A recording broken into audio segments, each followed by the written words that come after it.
Mon parcours en Lozère a commencé il y a une soixantaine d'années bientôt, comme prof de lettres et de théâtre à lycée Saint-Joseph.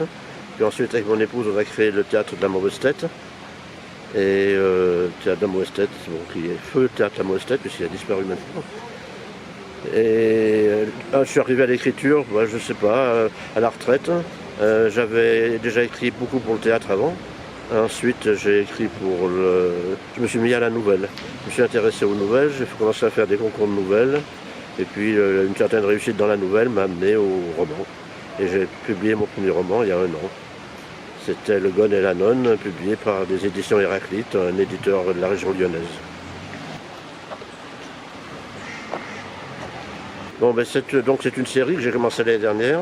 Une série d'enquête policière qui se déroule à Lyon. Mais c'est un policier, un vrai polar, avec une intrigue, bien sûr, sérieuse. Mais l'écriture n'est pas sérieuse du tout. C'est un polar pour rire. C'est un cartoon polar, comme a décidé l'éditeur.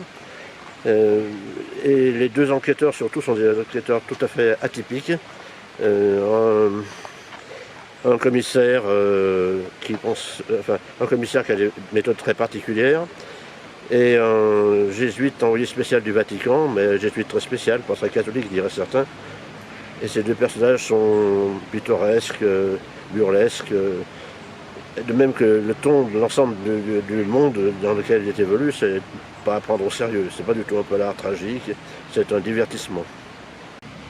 Oui, dans cette enquête, le point de départ est un point de départ plutôt grave même, c'est les EHPAD. On a parlé beaucoup des maltraitances, etc. Mais ici, le sujet c'est pas le sujet.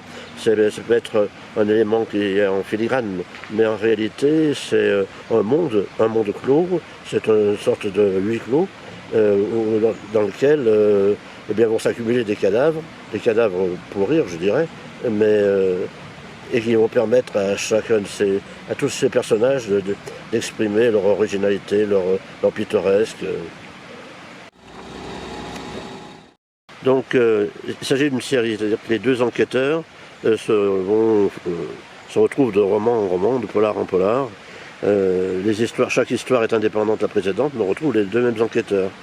Et je précise que dans ces 2 enquêteurs, il y a donc ce jésuite qui s'appelle Jean-Marie Bette, que j'ai inventé, alors bien avant de me mettre au roman, dans une nouvelle qui avait été publiée en hors-série du Poulpe.